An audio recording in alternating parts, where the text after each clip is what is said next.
this seems like a word by definition. It shows you like sort of like this. Yeah, it's like a line chart. It shows like what's the frequency of using over the ages. And for those words, it doesn't have any data.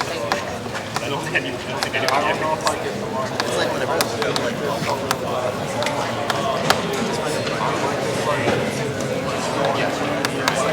yeah, that's Indian guy. White guy, yeah, sure. yeah, exactly. It's bad, but it's also Well, you actually pay attention to what he's saying, like it doesn't make sense. yeah, that's right.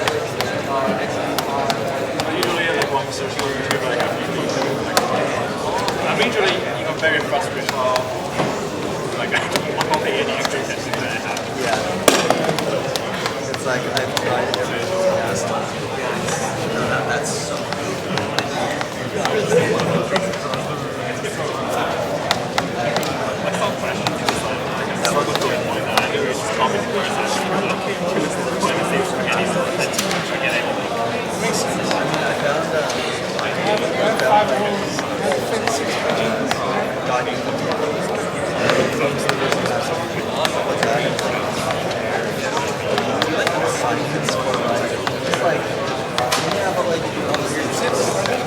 but it's like the opposite.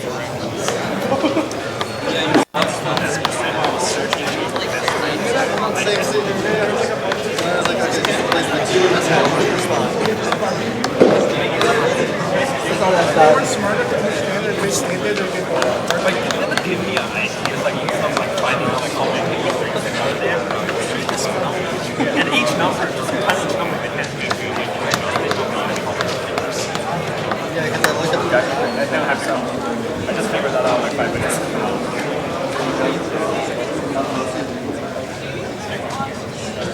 Okay, so before we start today, does anybody have any questions?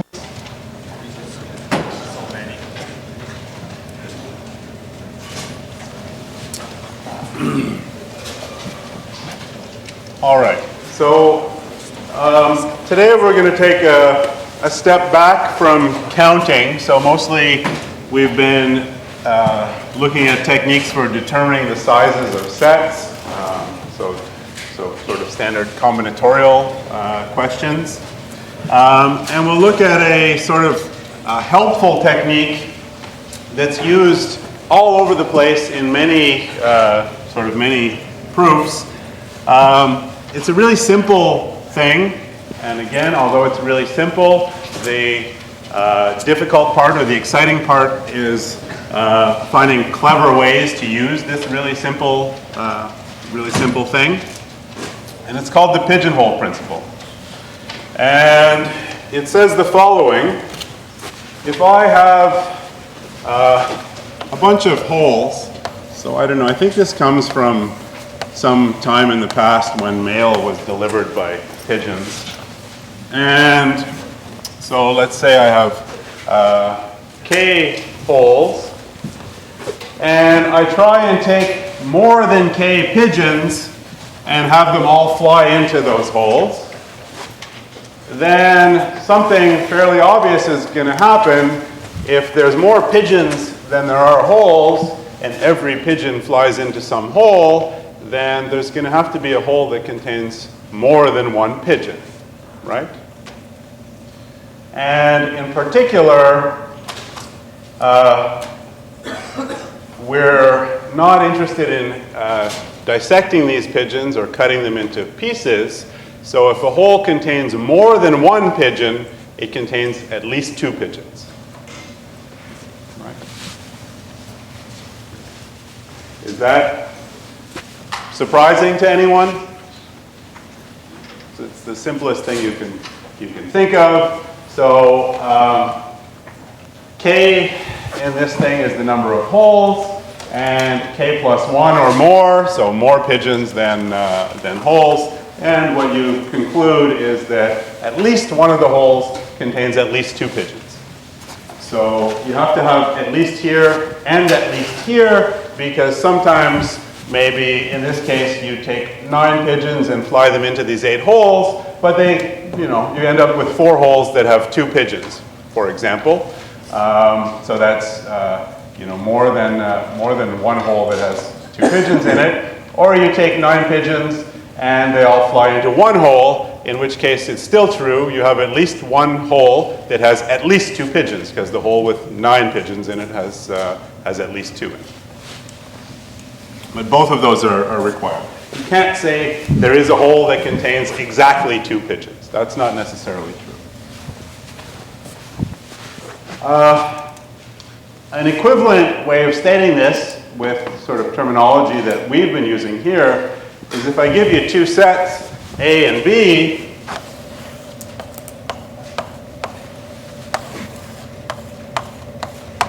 here's A, here's B, and the set A is larger, strictly larger than the set B, then there's no one-to-one function from A onto B.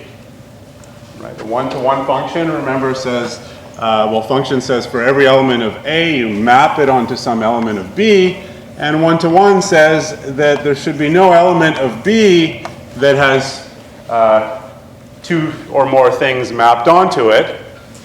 And I think you can see if the elements of A are the pigeons, the elements of B are the holes, and the function defines what are the,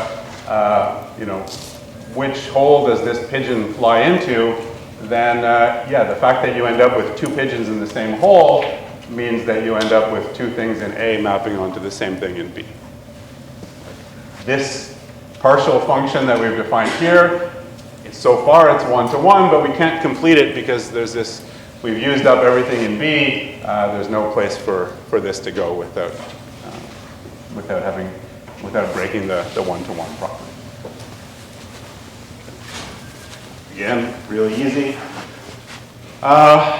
And the generalization of this, which is not any more complicated, is if I say, take a whole bunch of pigeons now.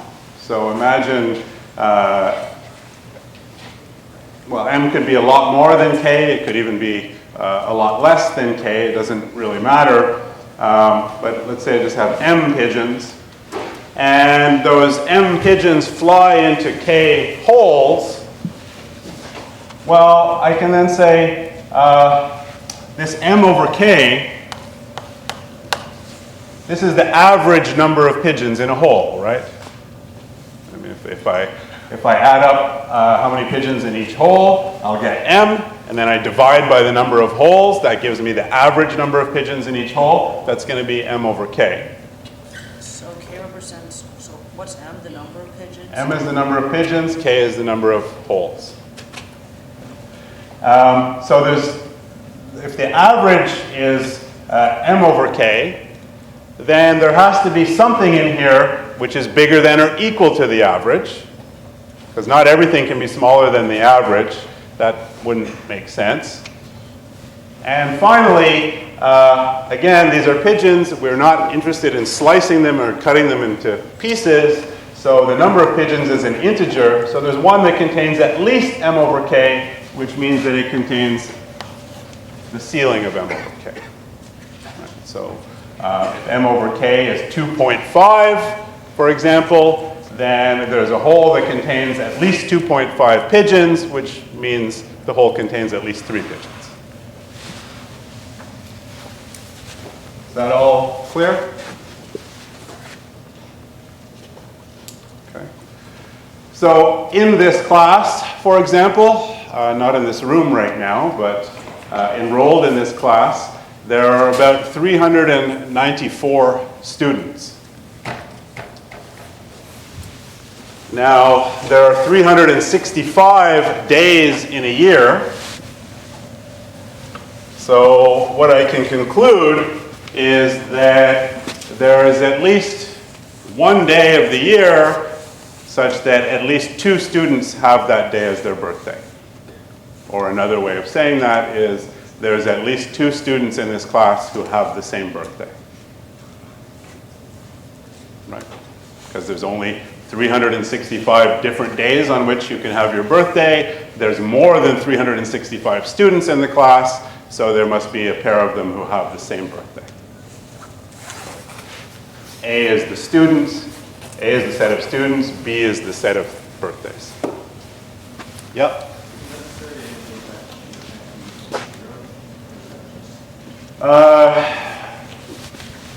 For sure, here you need it because otherwise dividing by 0 doesn't make sense. And then it doesn't really make sense if the pigeons fly into 0 holes. Then it doesn't, that also sort of doesn't make sense. And similarly, for here, functions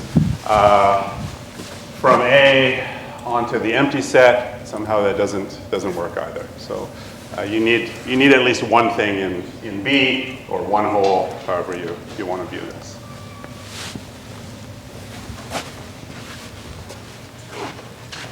Yeah. So I know this works for k plus 1 of pigeons. Imagine you have 2k plus 1 pigeons. I don't think you can say that like at least one column contains at least 3 pigeons. Yeah, so if you have 2k plus 1 pigeons, and they all fly into k holes, then the average number of pigeons in a hole is 2k plus 1. Right? That number is bigger than 2. It's 2 point something, right? Because 2k over k is equal to 2. 2k plus 1 over k is bigger than 2. But the number of pigeons in a hole is an integer, and it's so now there's one of the holes has an integer number which is bigger than 2, which means you get the ceiling, so there is a hole that contains at least 3 pigeons. What about like, yeah, you're right. I mean, we can try it. Put 5 pigeons into 2 holes. Try that and see. Are we going to do other things based on this? Oh yeah. This is just the rule that we're going to start applying. Because I want to make sure I understand this. So the baby application was students in this room and birthdays. From that, we can conclude there's 2 students with the same birthday. Let's start with something a bit more convoluted. So this is called Simon's drinking problem.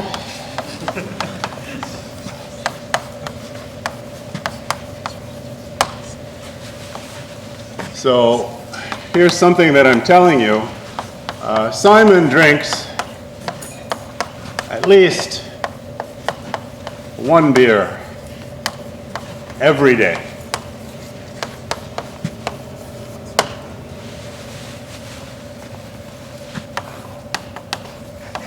Simon drank exactly 45 beers in April 2019. And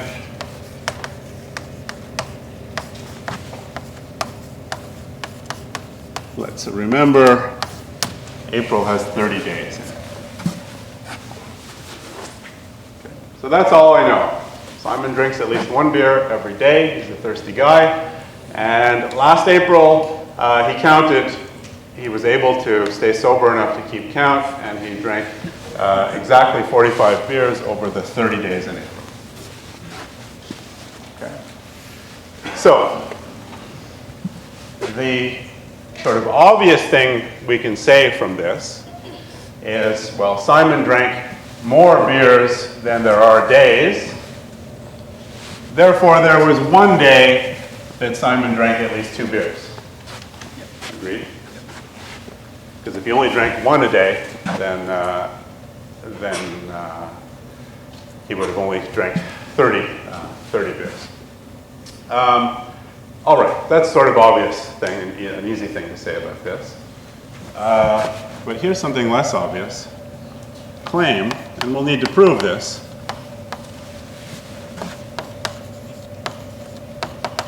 There's a sequence. There was a sequence of consecutive days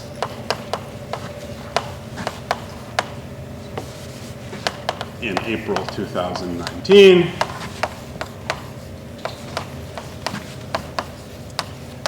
Such that Simon drank exactly 14 beers during those days.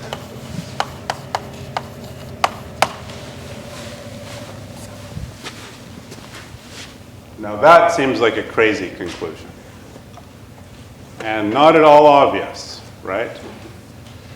Yeah, if Simon drank 1 beer every day for a while, then after 14 days, he would have drank 14 beers, and there's a sequence of consecutive days where he drank 14 beers. That's easy. But what if Simon drank 1 beer every day for the first 13 days, and on the 14th day he drank 2?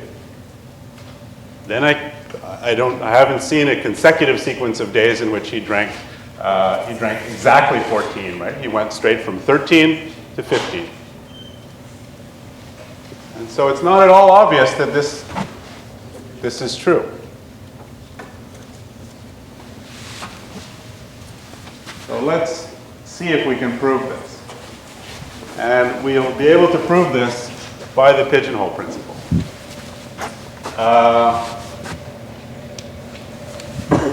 I'm going to save, I think we can all remember what the pigeonhole principle tells us, at least the basic version. I'm just going to save the version with a sort of larger number of pigeons.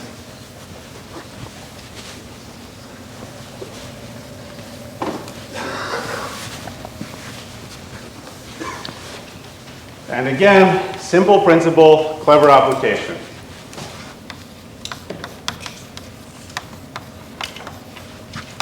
For each I in 1 to 30, so for each day in April, let BI equal number of beers Simon drank on April I 2019. So B1 is the number of days he drank on April 1st. B2 is the number of beers he drank on April 2nd. B3 is the number he drank on April 3rd, and so on. And for each I in 1 to 30 as well, we're not only going to keep track of how many beers Simon drank on day I, we're also going to keep track of how many beers Simon drank leading up to day I, including day I. So we'll say let AI is equal to B1 plus B2, and so on, all the way up to BI. So that is number of beers Simon drank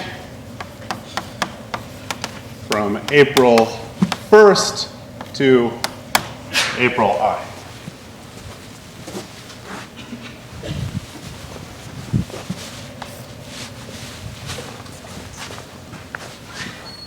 Okay, is that all clear?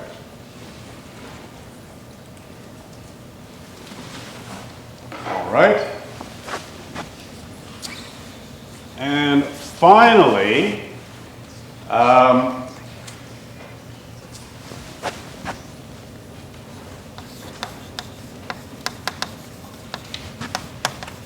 consider this sequence. A1, A2, A3,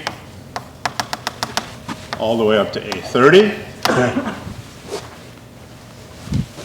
And then we continue with A1 plus 14, A2 plus 14, all the way up to A30 plus 14. So this is just a sequence of numbers. In fact, more precisely, it's a sequence of integers, because each of these things counts some number of beers that Simon drank, And when Simon opens a bottle, he finishes it. So there's no partial bottles here. Remember, this is about Simon's drinking problem. Okay? All right. So, how many numbers are in this sequence? This is an easy question. How many? I would assume 30 numbers. Yeah. So this is a sequence of length. There's this part, which has length 30. And then there's this part, which has length 30. So this is a sequence of length 60.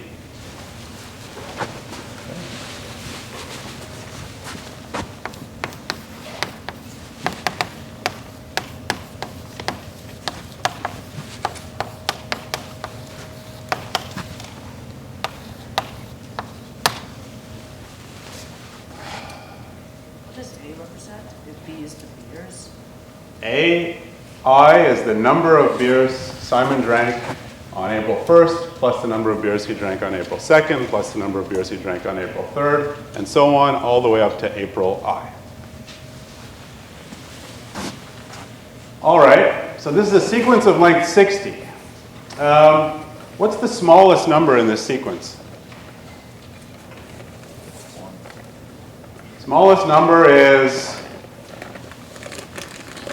we don't actually know, but it's at least 1, right? Because A1, by this definition, A1 is actually B1, and Simon drinks at least 1 beer every day, so he drank at least 1 beer on April 1st, therefore A1 is at least 1. And,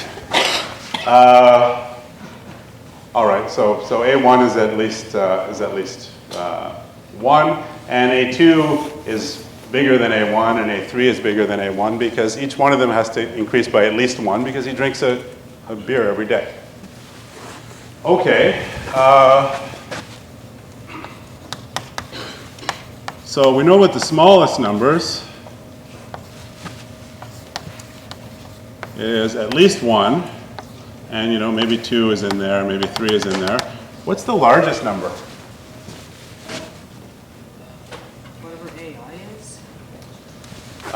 So what's the largest value of AI? Yep. A30 plus 14.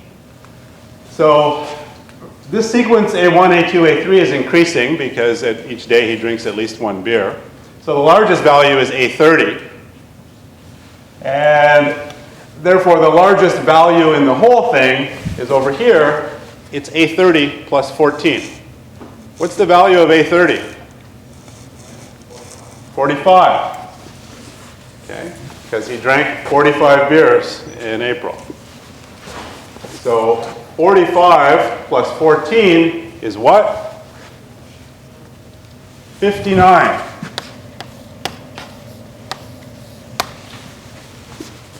What a strange coincidence. The length of the sequence is k plus 1, and the number of different things that appear in the sequence is at most k. Right? I have 60 numbers written down, but all of them come from this set, which is only of size 59. So what can I conclude?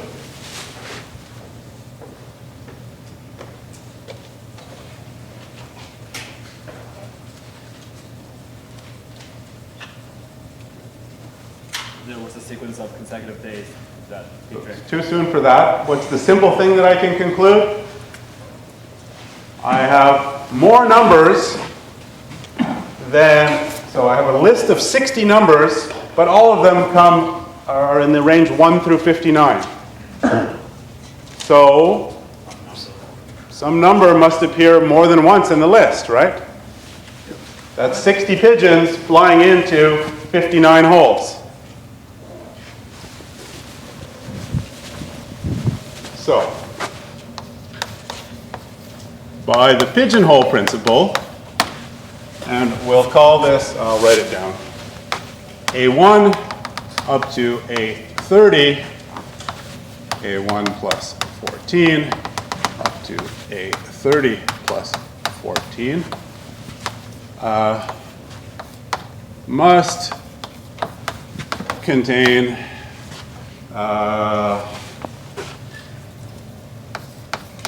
some number at least twice. Or another way to say that is, well, so some number in this sequence appears more than once. Okay. Now, that number that appears more than once, can both of its occurrences be in this first half, A1 to A30?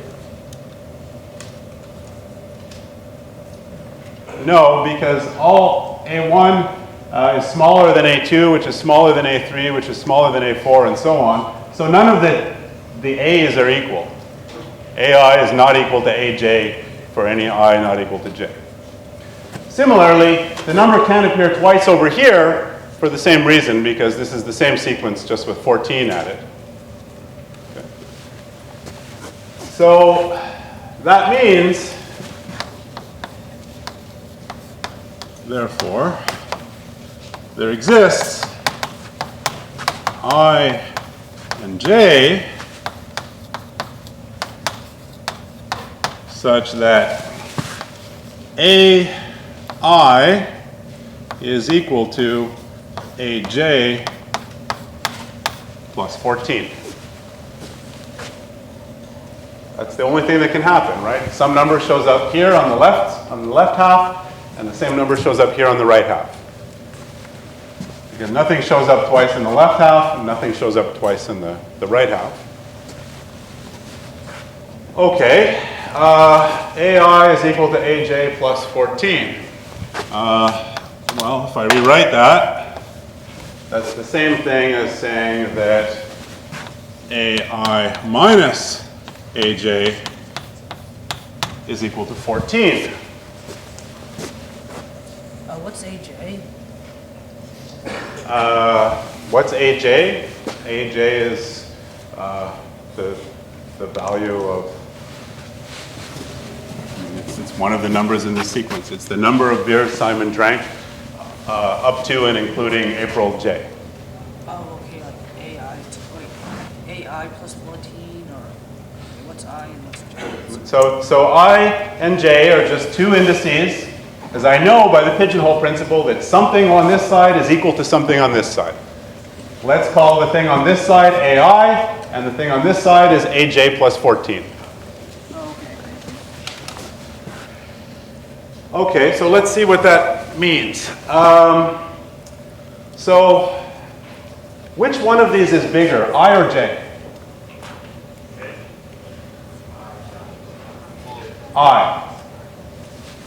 Because remember, the sequence is increasing. This is always increasing. And so if AI minus AJ is 14, that means that AI is definitely bigger than AJ. Otherwise, we'd have a negative number here. And so that means I must be bigger than J. So let's look at that. AI is this. It's B1 plus B2 plus B3, and so on. I has to be bigger than J, so it also includes BI plus 1, and it goes all the way up to got that wrong, BJ plus 1, and it goes all the way up to BI. So this thing here is AI. Now what's AJ?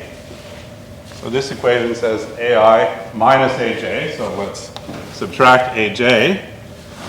Well, that's B1 plus B2 plus B3, and so on, up to BJ. And the equation says that this is equal to 14.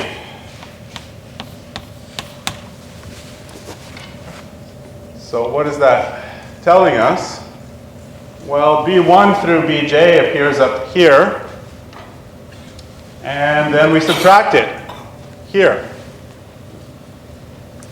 So what's left is only bj plus 1 up to bi. So that's the same thing as saying bj plus 1 plus bj plus 2, and so on, up to bi is equal to 14. And that's exactly what we've been trying to prove, right? Start on April j plus 1, April j plus 2, April j plus 3, count how many beers he drank at each of those days until April I. The number is exactly 14.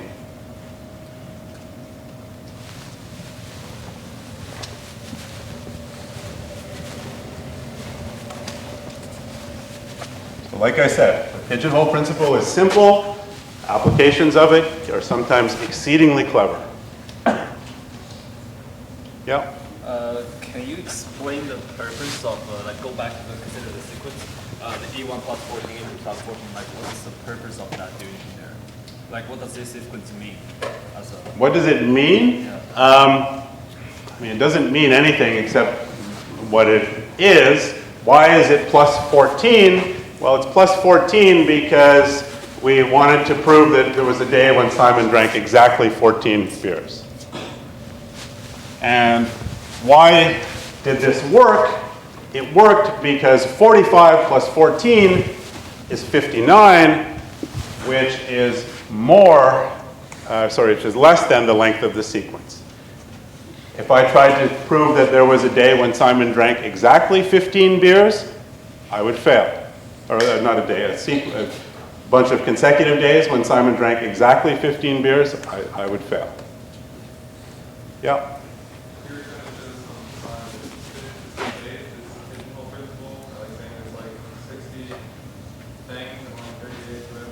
Yeah. Yeah, I mean, well, if the first step is you look at this claim and say, oh, by the pigeonhole principle this is true, then no, that's not sufficient. But to say that to go from here, a sequence of length 60 with numbers in the range, integers from 1 through 59, to say then that some number appears at least twice by the pigeonhole principle, that's fine. That's direct application of the pigeonhole principle. Yeah. Yeah. Yeah, so if I had used 13, then this is the same, this is the same. Here, I get plus 13. Here, this only goes up to 58. I can still conclude that there are two numbers that are the same. Then this becomes a 13, right? AI is equal to AJ plus 13. That's still the same with a 13, and we get exactly the same result. I have a question about A1. Like, you got to B1, B2, B3, then up to BJ plus 1. Yeah. Then you subtracted B1, B2. Why did you have to subtract it? Like, Because this is AI, and this is AJ. okay, where's the plus 14 though? Like, B1 plus 14 and B2. Well, I mean, the two numbers that we found in the sequence that were the same, one of them was AI over here on the left, the other one was AJ plus 14 over here on the right. What happens to the 14 though? It's still there, right? This equation is the same as this equation, which is the same as this equation, which is the same as this equation.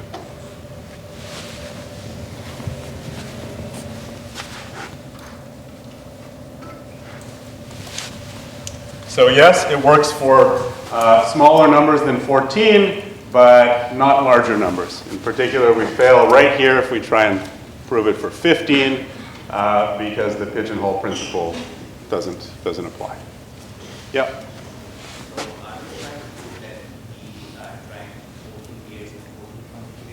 Not 14 consecutive days, a sequence of consecutive days. Yeah. Maybe he drank them all in one day. That would count, for example. April J plus 1 would be a bad day for Simon in that case. Yeah. Can you explain how you got that sequence a bit more? Like A1 to A30 makes sense because it's just cumulative, but adding on to A1 plus 14 to A30 plus 14. Well, I mean, the reason you get it and the reason you do this is because, like you said, these are cumulative. And when I find two things that are equal by the pigeonhole principle, what I really want that to mean is that their difference is 14. Right, so what I'm really looking for is I count how much he drank up to April J and how much he drank up to April I. The difference between those two numbers is 14. And so that's why you tack in this second half, which has the difference that you're aiming to find. Yep. Next question. So when you were doing the AI, where did the bj plus 1 come from? Like, I thought it was a part of aj, j plus 1. So I has to be bigger than j because ai is bigger than aj. Otherwise, we'd get a negative number here. And so that means ai is the sum of everything up to bi. And since j is less than I, that means it also includes this bj and everything Okay. further on. Sum of everything up to AI, that's what bj represents. So, like, I thought AI would represent the length. Like, I thought it was 60 or something. Like, AI represents the whole thing? It's just the number of beers he drank in some sequence of consecutive days. Okay, so it's the whole thing, the whole universe. Everything. Okay. So that is a somewhat interesting and surprising result. Would not have been so easy to show. In fact, even if I had told you prove this using the pigeonhole principle, that's not I mean, it's an easy enough proof to understand in the sense that we can understand every step, but if you have to come up with it on your own, there's really some sort of magic that happened. Some lightning bolt went off in someone's head at some point to come up with that proof. Let's try another one.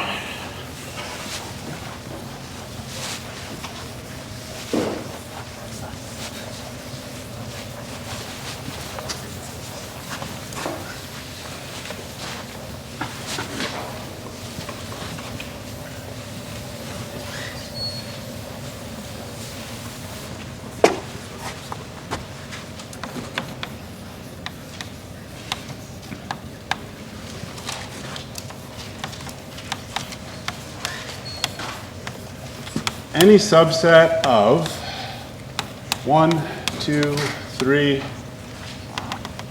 of the integers up to some even number 2n of size n plus 1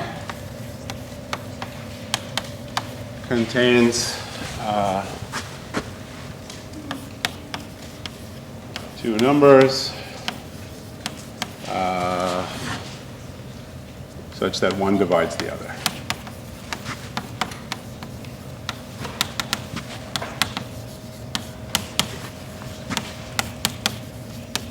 So for example, if I look at the set 1 up to 10, so this is 2 times 5, and I take any 5 plus 1 numbers in this set, I'll find 2 of them where one is a multiple of the other, or one divides the other, however you want to say it, right? So for example, I could try 2, 3, 5. If I'm trying to avoid anything dividing anything else, 4 was sort of out of the question because 2 was already in there. 6 is out of the question because 3 is in there. 7 is okay though. 8 is out of the question because 8 is divisible by 2. 9 is out of the question because 9 is divisible by 3. And 10 is out of the question because 10 is divisible by 2. So already with this attempt, I couldn't find even 5 numbers where some of them don't divide each other. But this is just one possible set, and the theorem says actually if I take any 6 numbers from this set, I'll get a pair that divide each other. And that's not just true for 2 times 5, but it's true for 2 times n for any integer n. Yep.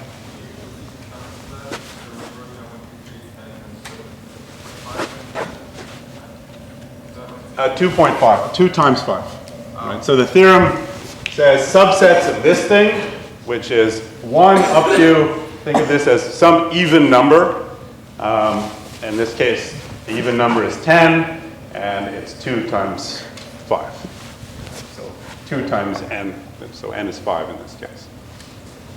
And you try and find 6 numbers in that set where nothing divides any of the other ones.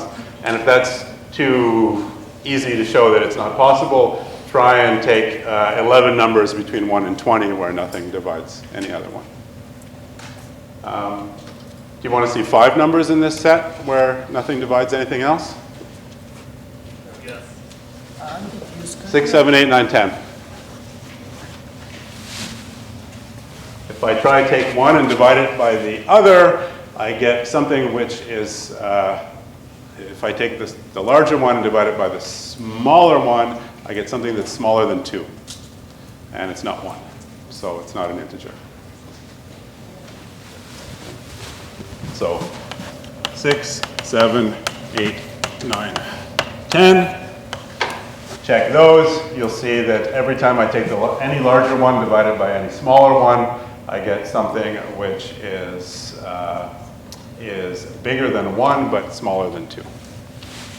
Yep. We were doing 2, 3, 5, and 7.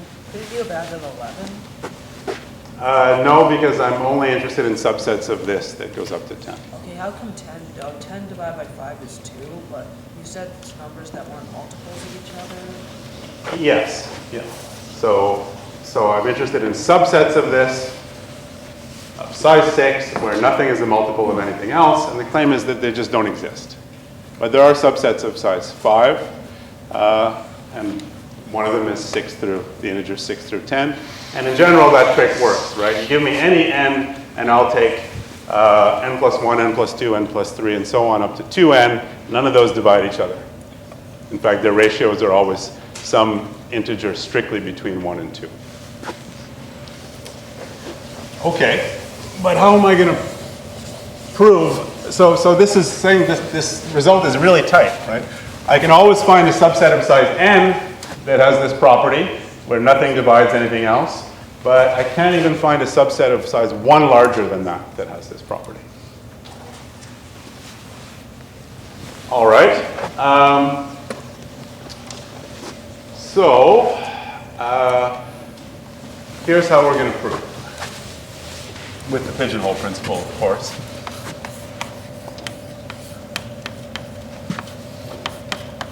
Let A1 to an plus 1 be any subset of n plus 1 elements that we're interested in. And I'm going to use the pigeonhole principle to show that there's 2 things in here that divide each other. All right.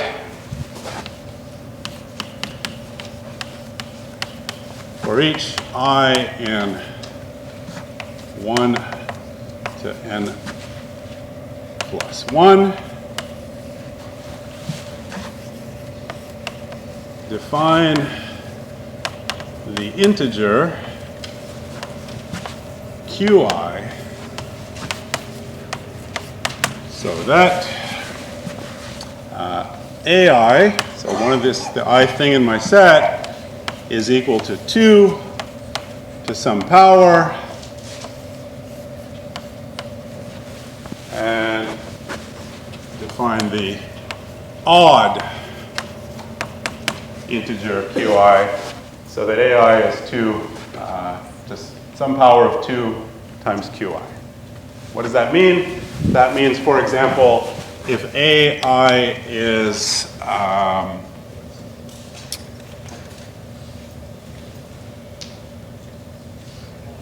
if AI is 20, for example, then that means that AI is actually equal to 4 times 5, which means AI is equal to 2 to the power of 2 times 5, and so QI is equal to 5. And for any integer, I can write it this way, and the trick is, I mean, it's easy to see why. If the integer is odd, then that thing is 2 to the power 0 times AI, right? Then QI is just AI.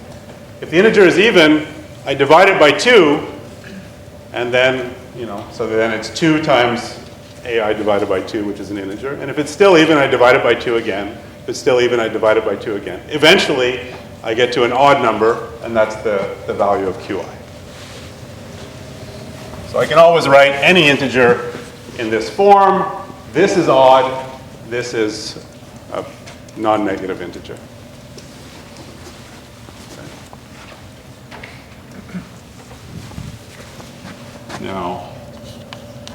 Now consider the sequence.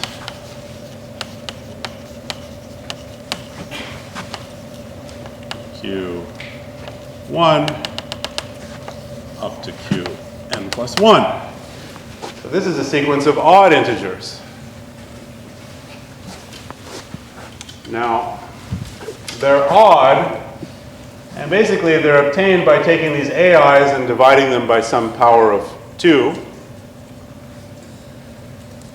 which means that they're not any bigger than the numbers in here, right?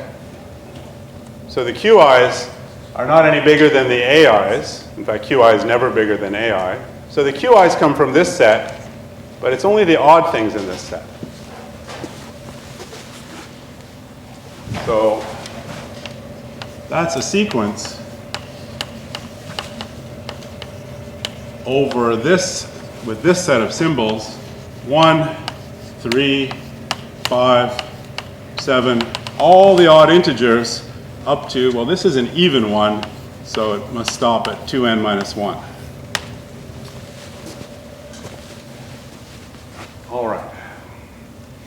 So does anybody yet see the pigeons and the holes?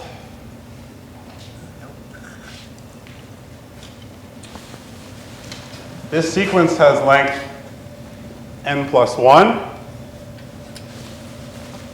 How many numbers are in this set? I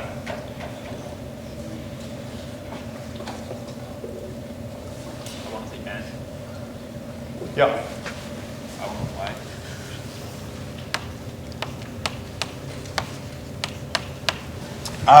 Well, I mean, these are just the odd numbers starting at 1 and counting up to 2n, an even number. So that's exactly half of 2n. It's exactly half the numbers. It's the first one. So in this set here, it's the first one, but not the second one. And it's the third one, but not the fourth one. Oh. And it's the fifth one, but not the sixth one. And all the way up to it's the 2n minus 1th one, but not the 2nth one. So all the odd indexes. All the odd ones. And that's exactly half of it. So 2n would be the even ones, and n represents the odd ones. Yeah. Okay. So a sequence of length n plus 1, but all taking values from this set, which only has size n. We can apply the pigeonhole principle. By the pigeonhole principle, Qi is equal to Qj for some I not equal to j. And now we're almost done. So Qi is equal to Qj. All right. So remember, AI is 2 to some ki times qi, and aj is equal to 2 to some kj times qj, but qi and qj are equal now. We found them so that their qi and qj are equal, so aj is same as this. So why is qi still the same? Because I have found I and j not the same where qi equals qj. So whether I write qi or qj here makes no difference because qi equals qj. Okay. All right, and now we can assume without loss of generality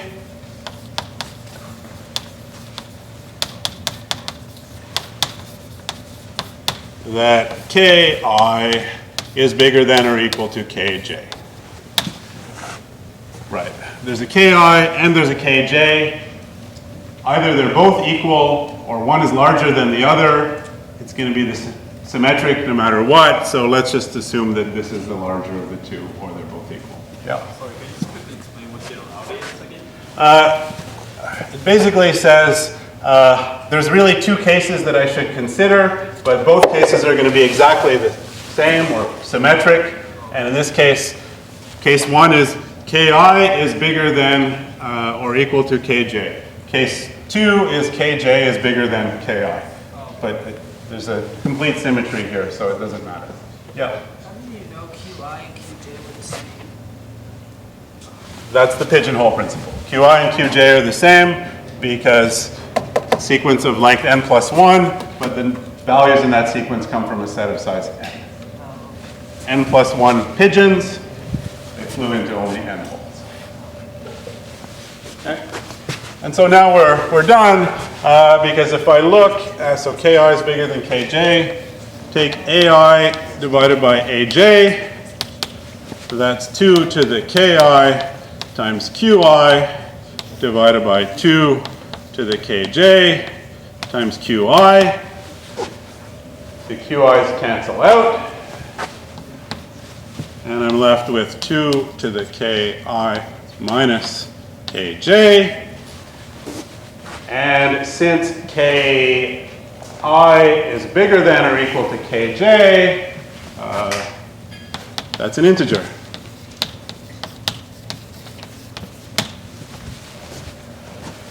So ai over aj is an integer, which means that aj divides ai.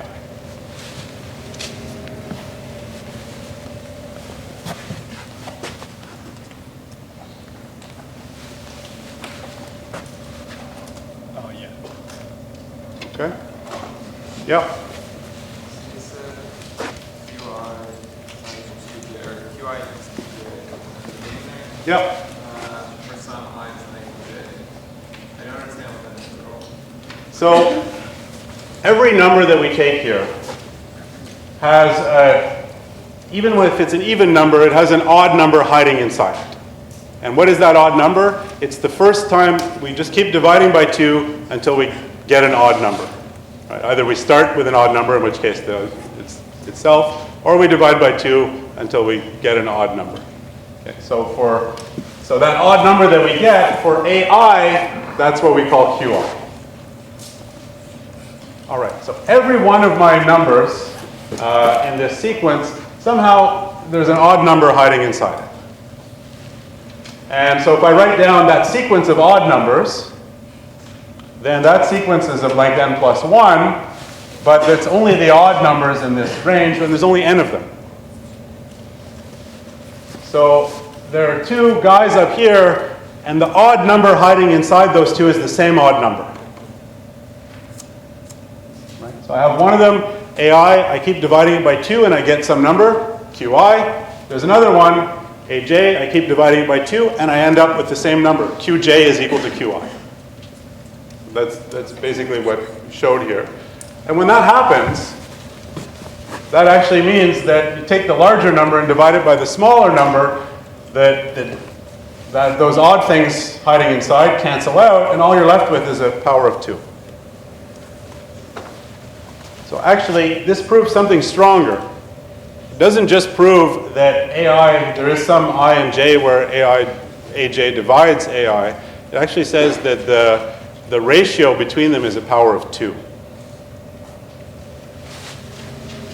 So you don't take AI and divide by AJ and get 3, for example, or 9. You actually can find a pair where you get some power of 2. Yeah.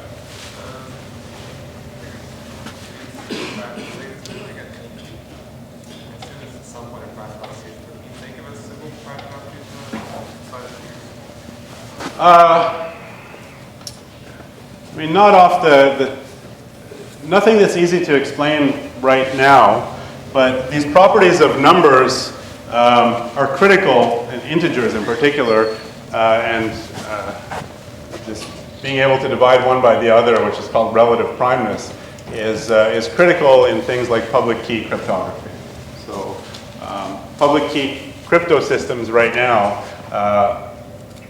most of them are based on modular arithmetic, and that means arithmetic over small sets, so finite sets like this. And when one thing divides another, that can be a problem or can be desirable depending on what you want. So, you know, very deep in facts about those systems, these things can be useful. But nothing that I can explain in 2 minutes. Yeah. How did you know it was n plus 1 line? If you want the key n plus 1, how did you know it was n plus 1 line? Because that was the statement of the theorem. Oh, okay. And I know the theorem is not true if I write n here, because I gave many examples already. You take the n largest numbers in this set, and none of them divides any of the others. So it's the best you can say. Yep. Why did we assume without lots of generality again? Because something has to be bigger than or equal to the other. Ki and kj are numbers. One of the two has to be bigger than or equal to the other. And here's what happens when ki is bigger than kj, or bigger than or equal to kj. If kj is bigger than or equal to ai, the same thing happens, but I reverse the roles of I and j. So in that case, it's not ai that's divided by aj, it's actually aj that's divided by ai. Yep. So you know qi equals qj because it's n plus 1 flying into n holes. That's right. That makes sense. Okay.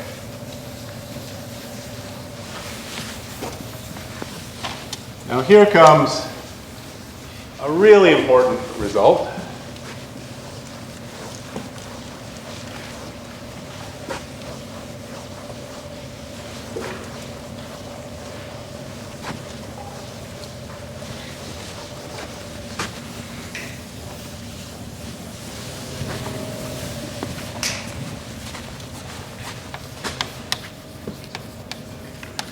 Theorem.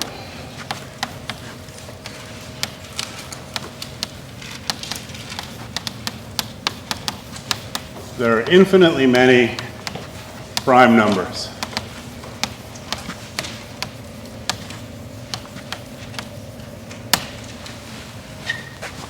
So let's recall, what does that mean? Positive integer p not equal to 1 is prime if the only divisors of p are the only positive divisors of p are 1 and p. So hopefully at some point you guys have encountered this before, prime numbers, right? So for example, 2 is prime, 3 is prime, 5 is prime, 7 is prime, 4 is not prime. Why not? Because 4 is divisible by 2, and 2 is not 1, and it's not 4, therefore it doesn't satisfy this definition. On the other hand, 7 is not divisible by anything other than 1 and 7. And, you know, you can start making a list of primes. And you might think, okay, when is my list going to be finished? And the answer is, according to this, never. There's infinitely many primes. And we think we can prove this using the pigeonhole principle. The pigeonhole principle and some clever ideas. So, the proof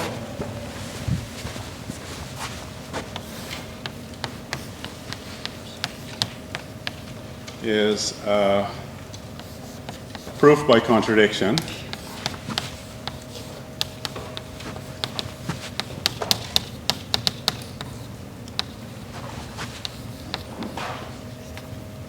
So we're going to assume that P1, P2, P3, up to Pk is a list of all the primes.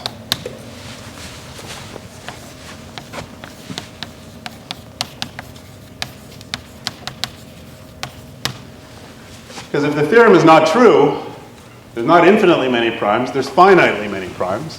That means there's some integer k, so that I can write down a list of length k that contains all the prime numbers. And remember, the point of a proof by contradiction is we assume the thing we're trying to prove is not true. Then we reason using that assumption for a while, and we come up with something that's completely ridiculous, which is obviously not true, which the only thing we can conclude at that point is, well, we must have assumed something that was incorrect, and therefore, and the only thing we assumed was that the theorem wasn't true. Okay? All right. So here's the idea. We're roughly going to show that at some point we have more integers. So something you may or may not remember about integers is that you can factor any integer into a bunch of prime, into its prime factors. And what's going to happen is that we're going to end up, and this is where the pigeonhole principle comes in, we'll end up with a set that contains more integers than there are possible factorizations. Which means we'll have a set that has two different integers that have the same factorization, which makes no sense at all, because if two integers have the same factorization, that means they're the same integer. So, first thing we're going to do is pick a value n such that 2 to the n is bigger than n plus 1 to the k. And pick an integer. So why is this always possible? Well, that's because if I take logarithms and simplify this, so if I take the logarithm of each side here, what I'll realize is that's true if and only if n divided by the logarithm of n plus 1 is bigger than k. Why is that always possible? Well, n divided by log n is getting bigger and bigger as n gets bigger, right? So that's pretty obvious. N grows really, I mean, as n gets bigger, this thing grows. It's n divided by some small function of n. On the other hand, we're assuming that k is just some number. So if we take n big enough, we'll get to be bigger than, we'll get some number that's bigger than k. So that's always possible. We can always find this integer n so that 2 to the n is bigger than n plus 1 to the k. All right. Now,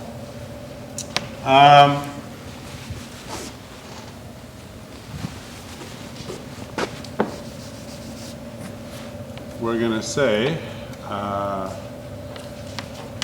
let u equal to the integers 1, 2, up to 2 to the n. And we're going to define the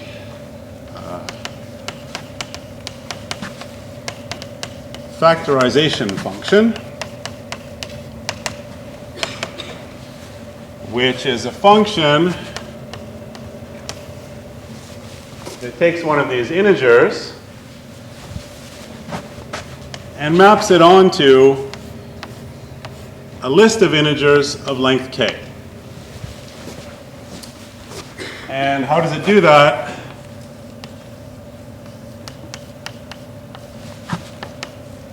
Is equal to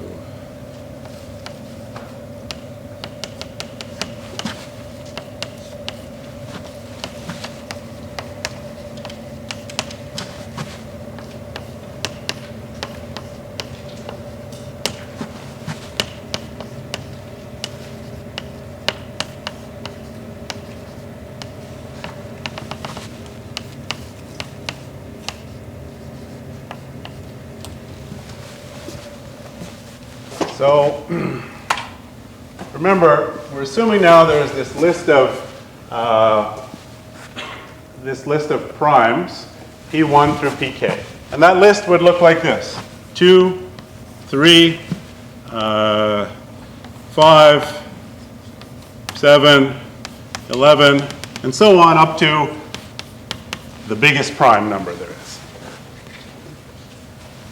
Now, if you give me any number, then I can, if that number is even, then I can divide it by 2 and get an integer.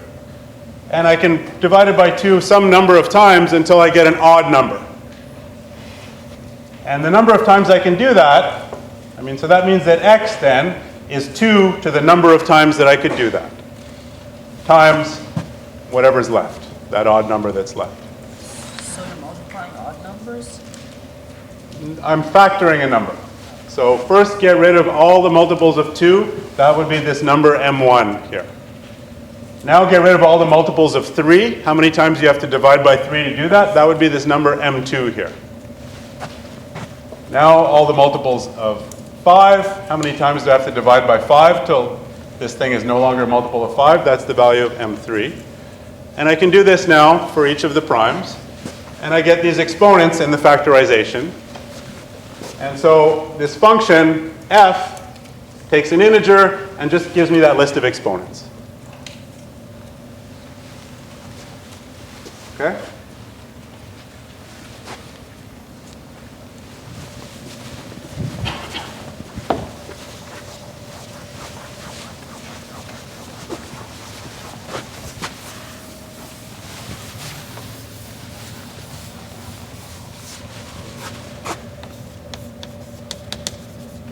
So here's a claim.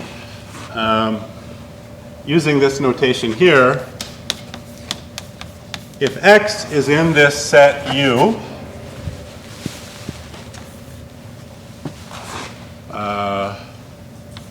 and f of x equals m1 up to mk, then mi is less than or equal to n for every I in 1 to k. Why is that? Okay, well, let's see what this means. So m1 to mk is the exponents in the factorization of x. So that means x is equal to pi to the mi times something. I don't know. Let's just say x over pi to the mi.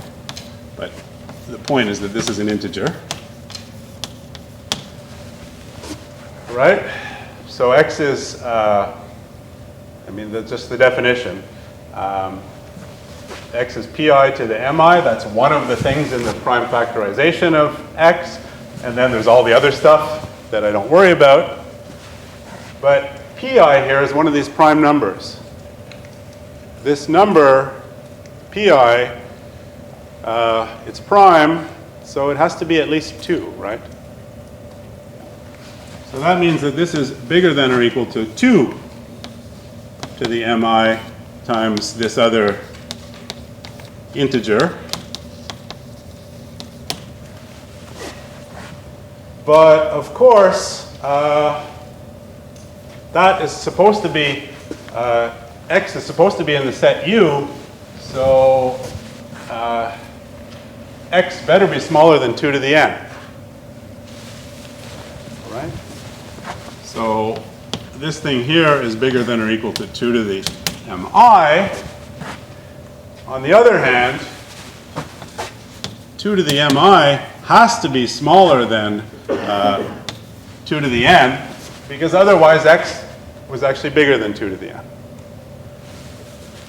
And that's what we're trying to prove. So I mean, that's 2 to the mi is smaller than 2 to the n. That's true if and only if mi is less than or equal to n.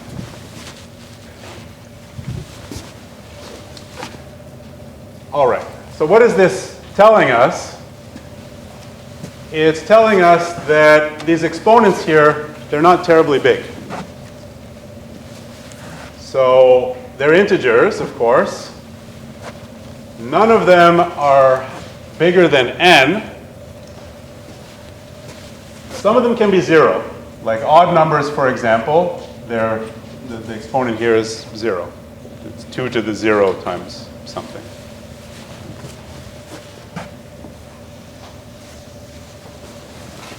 All right. So that means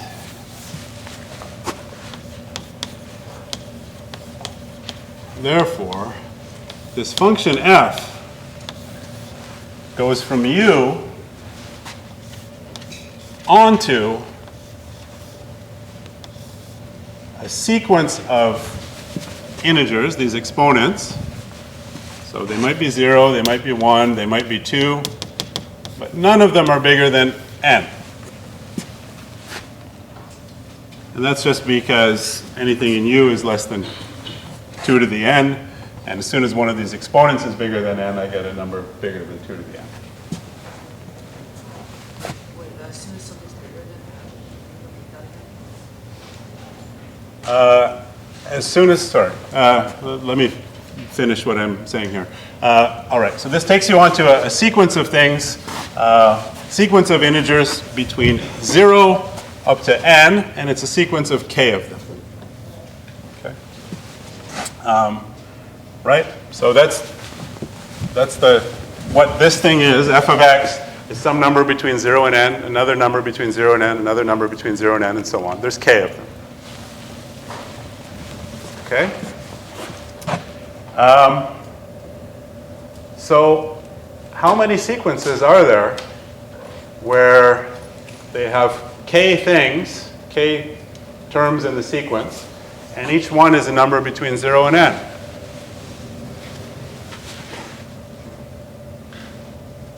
So now we can go back and use the product rule. For m1, this is a number between 0 and n. How many choices for m1 are there?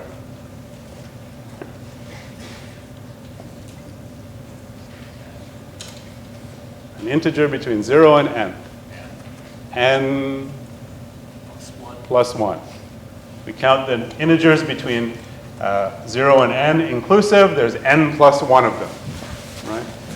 This little bit here is a set of size n plus 1. But we have k of these. So in a procedure for writing one of these things down, we have to make a choice from n plus 1 options, and then another choice from n plus 1 options, then another choice from n plus 1 options, and so on. And so the total size of this thing, all the possible, so f is a function from a set of size of set u onto a set whose size is n plus 1 to the k. Okay. So we think of f from u to b, where size of b is equal to n plus 1 to the k, and size of u, well, we know what that is. It's 2 to the n.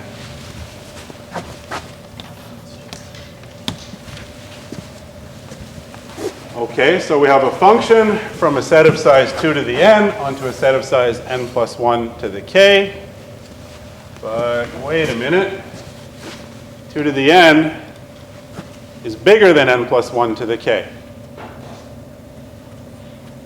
So that sounds like the pigeonhole principle, right? Function from a set of this size onto a smaller set of this size. That means the function is not 1 to 1. That means there's something on this side that appears as the value of the function for two things on this side. Okay, and now we can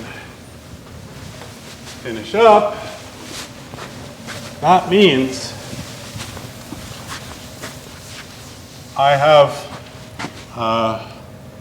two things in U, x and y. They're not the same. On the other hand,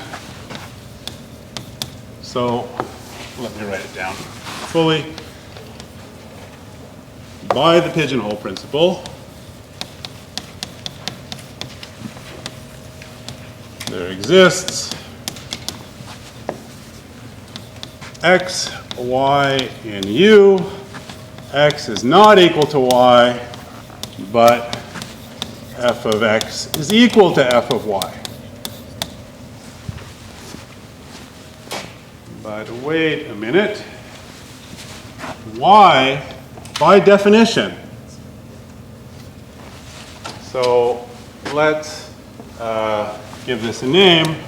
Let's call this M1 up to mk. The value of f of x is m1 to mk, happens to be equal to the value of f of y, so it's also m1 to mk. Well, that means m1 to mk is the factorization of y. So that means y is equal to p1 to the m1 times p2 to the m2 times p3 to the m3 times pk to the mk. Now I have x. X is not equal to y, but this is the prime factorization of x.